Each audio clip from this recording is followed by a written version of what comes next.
Hi there, Smart Driver. Talking to you today about right-of-way rules. You can be right or you can be dead right. And we're going to explain what that means and how to significantly reduce your chances of being involved in a crash. More important, how to pass your driver's test. All right, so we're talking about road rules, speed limits. For the purposes of a driver's test, you do have to drive the posted speed limit. All the handbooks will tell you that there is a difference between posted speed limits and the flow of traffic. Most of the time, the flow of traffic is going to be 5 miles an hour more than what the posted speed limit is. And in Canada, it will be 10 kilometers an hour over the posted speed limit. However, saying that, most people are going to keep up with traffic flow after getting their license. Speed cameras. This is something that gets a lot of media attention, and politicians are embracing these more and more. There isn't a great deal of evidence and research to support that these actually reduce traffic crashes or reduce fatalities on our roadways. However, there is a lot of information and a lot of research to support the fact that speed cameras, in fact, do reduce speed limits or speeding within certain areas in and around where the traffic cameras are situated.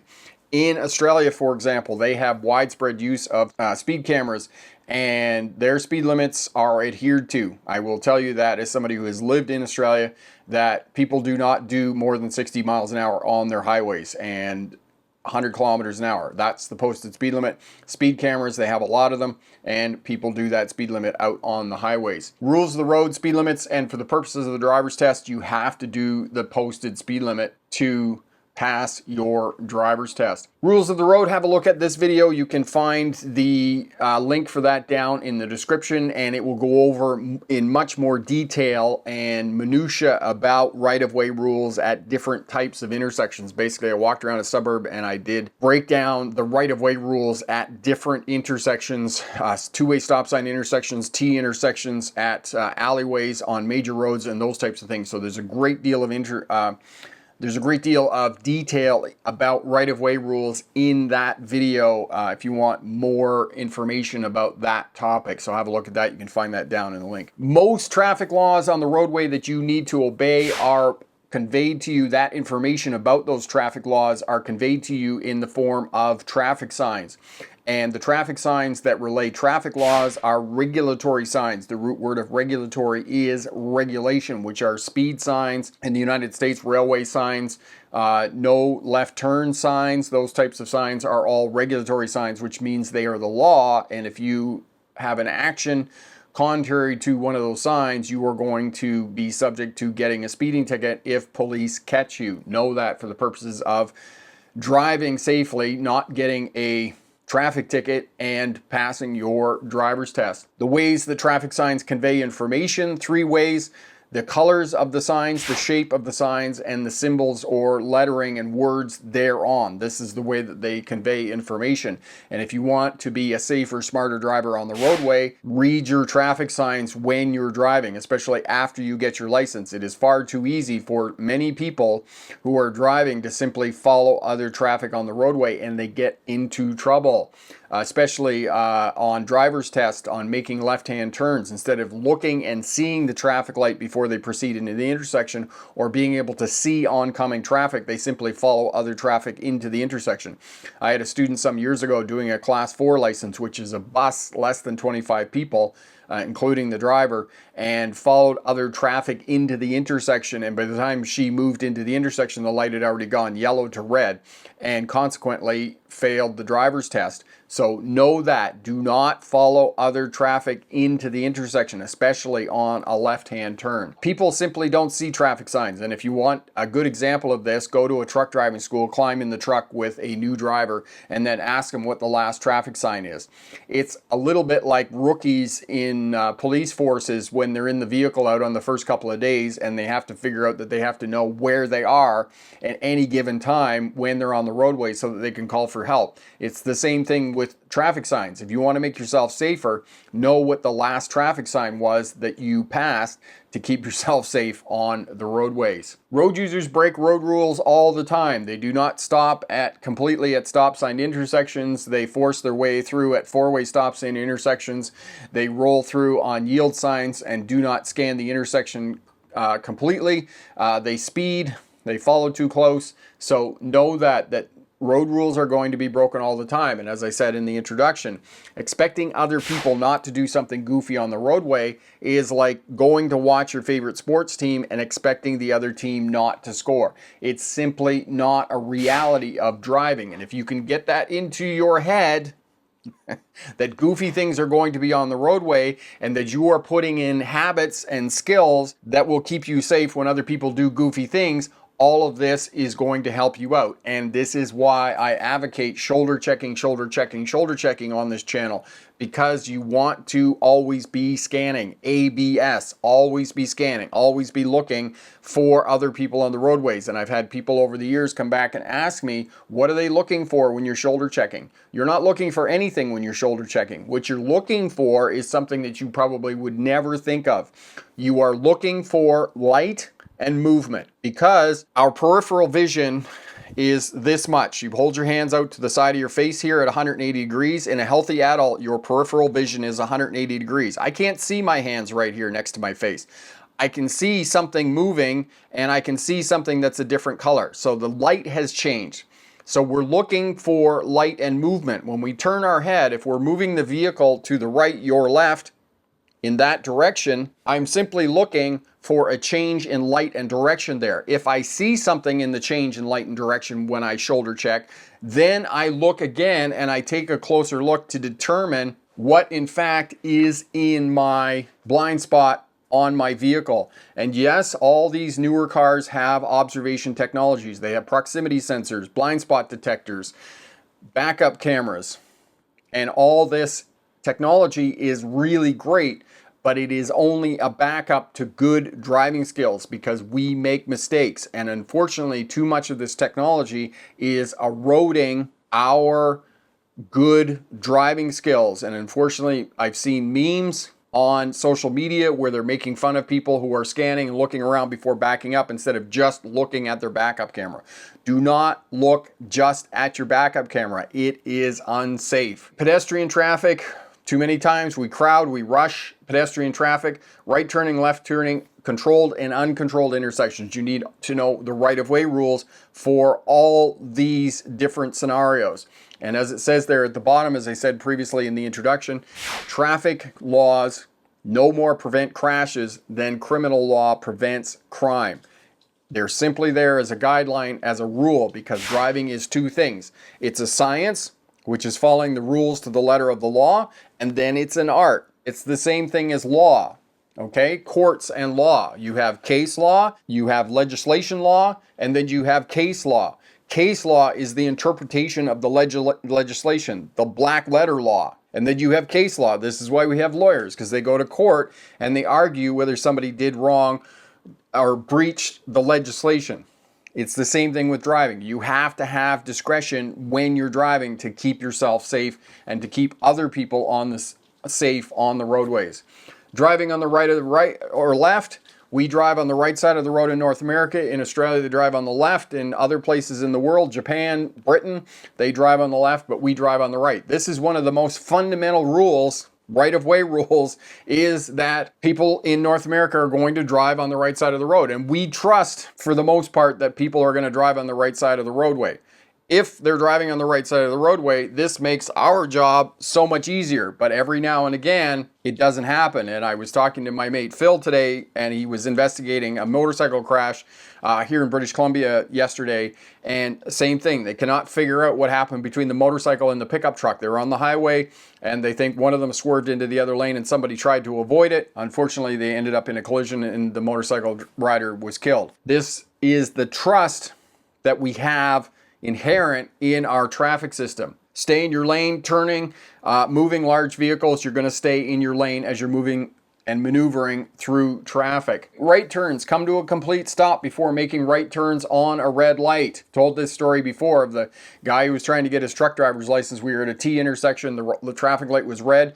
I told him to make a right-hand turn at the T intersection. We come up to the intersection and he just goes around the corner without coming to a stop. And I laughed and I said, he said, what are you laughing at? And I said, well, you just failed your driver's test. He did not come to a complete stop before turning right on a red light.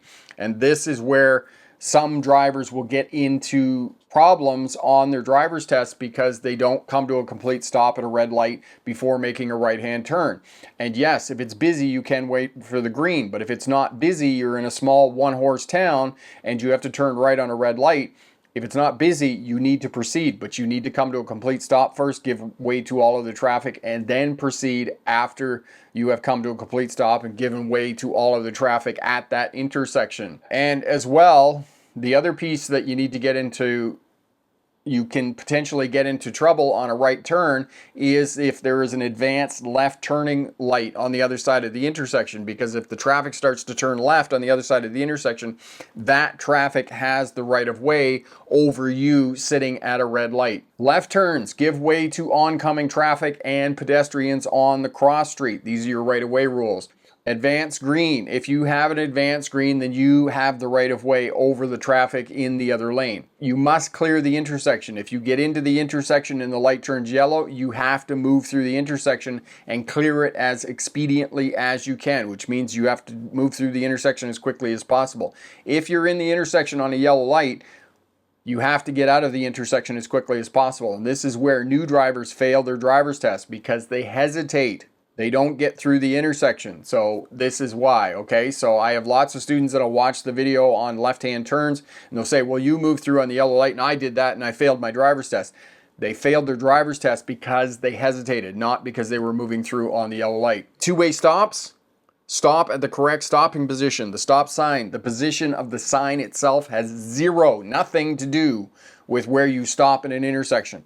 Before the stop line, before the crosswalk or sidewalk, if those two conditions don't exist, as they don't in lots of residential areas, then stop at the edge of the intersection just before moving into the intersection. Straight through traffic over turning traffic, right turning traffic over left turning traffic. And if there's two vehicles at the two-way stop sign intersection that are turning left at the same time, you can both turn at the same time. Those are right-of-way rules at two-way stop sign intersections. And the other piece about two-way stop sign intersections, again, you can be right or you can be dead right. If somebody else is insisting on going, let them go and have their crash somewhere else. Four-way stop signs, first person to arrive, the vehicle on the right. Although I will tell you that nobody looks and goes, oh, that vehicle's on the right, that vehicle needs to go. Simply just pause and the other traffic will go. And there's a video here, I'll stick it down in the description for you on how to handle four-way stop sign intersection. But new drivers get so bent out of shape and spend so much time and energy figuring out who has the right of way at four-way stop sign intersections. And I can tell you right now that if you spend 10 minutes and go down and stand at an intersection and watch the traffic move through a four-way stop sign intersection, you're going to figure out the pattern pretty quickly. It is easy to figure out who has the right of way at four-way stop sign intersections. But people inevitably are going to come back to me and say, oh, that such and such had the right of way. The yellow car had the right of way. It doesn't matter. It doesn't matter. It's simple. People insist on making stuff complicated. Take turns proceeding. So one lane will proceed, the other lane will proceed. One lane will proceed, the other lane will proceed. Pedestrians have the right of way ultimately at four-way stop sign intersections. Yield give way signs. These are secondary to stop signs. So this intersection, which will never exist except in theory, the rules apply and are the same for two-way stop sign intersections. You're not required to stop completely at yield signs, but you do need to give way to all other traffic on the cross street because it is the major road and has right of way over the major road. Okay. Look twice, go once. You always want to check twice. Left, center, right, left again. That's how you're going to move through an intersection to keep yourself safe. Freeways, on-ramps, acceleration lanes, continuity lines, the gap, matching speed and adjusting your speed to the flow of traffic on the freeway. And yes, there will be some traffic lights at the entryways to freeways. There will also be some yield signs, and this is simply to remind people who are merging onto the freeway that the onus of responsibility for merging safely is on the merging driver. Traffic and drivers on the freeway will try and help you out. They will try and move over. They will try and slow down and whatnot and help you out, but you need to do your job as well to keep yourself safe on the freeway. You need to come out on the on-ramp, and as you're coming out on the on-ramp, looking out on the highway and finding your gap. Look at the spaces between the cars on the freeway and then aim for that space. If you can aim for that space on the roadway, It's going to make it easier for you to adjust your speed so that you are aiming for that space between the cars and the traffic.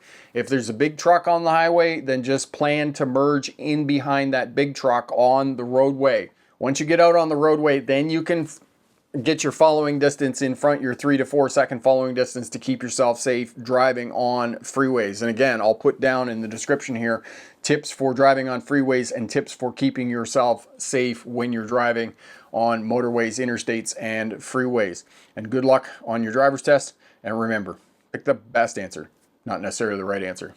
For those of you who are just getting behind the wheel, you're beginning to realize that there's a lot of rules involved in driving. Particularly, the thing that you're most likely struggling with is the difference between two-way and four-way stop sign intersections. At four-way stop sign intersections, you simply have to come up, stop at the correct stopping position, and then after you give way to all other traffic, follow the road rules at the four-way stop sign intersection, then you can proceed. At two-way stop sign intersections, it's a bit odd. You have to come to a complete stop at the correct stopping position, before the stop line, before the sidewalk or crosswalk. If those two conditions don't exist, then at the edge of the road where the two roads meet, just before entering the box of the intersection. The position of the traffic sign has nothing to do with where you stop at the intersection. That's not the rule of where you stop at the intersection, because position of the stop sign can be anywhere, okay? So behind the stop line, before the sidewalk or crosswalk. If those two conditions don't exist, then at the edge of the road, just where the two roads meet, just before entering the box of the intersection. Two-way stop sign intersection, stop at the correct stopping position, and then you creep forward until you can see the cross traffic. When the way is clear, then you can proceed. At most two-way stop signs, you're going to have to stop twice before you can go, and it is safe for you to go. I've had new drivers, student drivers, who are learning how to drive, and they've come up to a stop sign, know that they stopped, and then just proceeded to move through the intersection. The cross traffic does not stop. General right-of-way rules. Major road over minor road, straight through traffic over turning traffic, right turning traffic over left turning traffic. And then if there are any pedestrians, this is for North America, pedestrians have the right of way over wheeled traffic. Essentially, right of way means give way to other traffic on the roadway to prevent a crash. And mostly what we're talking about is traffic laws. What are the traffic laws that you are following? Keep in mind, as I've said before, traffic laws no more prevent crashes than criminal law prevents crime. It doesn't work that way. Think of right-of-way rules as guidelines, ways that you have to drive on the roadways. For example, if you are at a complex intersection, you're in the left turning lane and there's an advanced left turning light, you have to proceed when the light goes left. However, if there's somebody in the intersection, you cannot proceed. Green lights, my favorite question. What does a green light mean? It means go if the way is clear. Okay, it doesn't just mean go. There's a caveat to that. It means that if there's a condition that if nobody's in the intersection, then yes, you can proceed. But if there is somebody in the intersection, then you cannot proceed. And this is where the black and white traffic laws meet discretion. And this is where you meet the science versus the art of driving.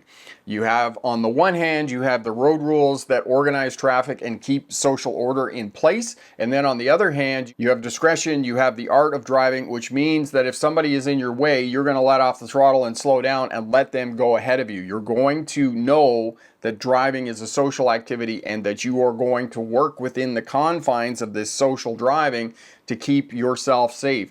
And in most instances, that means just letting off the throttle and letting the other person go first, letting the other person go and have his or her crash somewhere else. That's what you're going to be doing for the purposes of driving on the roadways, because people are not going to drive according to the set of rules. They're going to be unpredictable. They're going to break the rules. They're going to speed. They're not going to stop completely at stop sign intersections. They're going to follow too close. They're going to stop too close in traffic. They're going to drive over painted islands. They're going to go drive the wrong way in roundabouts. These are the things that are going to happen on the roadway.